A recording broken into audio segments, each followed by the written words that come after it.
Hello, welcome to this DCS F14B tutorial. Today we will be covering the Sparrow Fox 1 missile. So this missile requires a STT lock, single target lock, which can be gotten either through the STT lock keybind for Jester, through RWS BVR modes, or through our pilot lock-on modes. So let's circle over here, find the target to lock up, and I'll demonstrate what some symbology on the HUD means. Get into the PAL mode, and when I'm within 15 miles, it should lock up one of those guys out in front of me. In the meantime, I'll describe some of what the Sparrows are useful for. So the F-14 can hold Phoenix Fox 3s and Sparrow Fox 1s. The Phoenixes, while they are good for long distance, are not very maneuverable, even though they are fast. The Sparrows kind of cover that middle ground up close, where you need something a bit more maneuverable.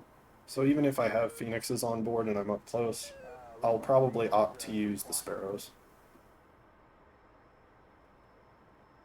There we go, we have a lock.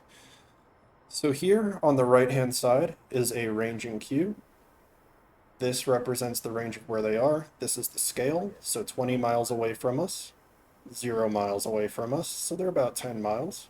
And then the scale will change as our distance to the target changes. On the left, we have our closing velocity. So this is 0, we're not closing or dropping away. Negative means they're pulling away from us.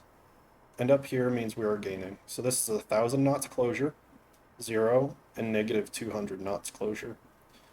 So right now, we're closing at probably about 300-400 knots. Sparrows, I find, are generally good out to 10 miles max. You might get a bit further. Probably I'll be closer to 5 to 7 miles. So at this point, I'm 7 miles away. I'll press and hold the trigger. 3 seconds. And then a Sparrow will be released.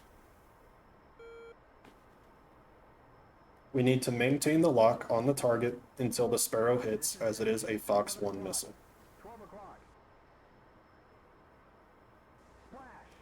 And down it goes. Easy to use as that. That covers Sparrows. Thanks for watching.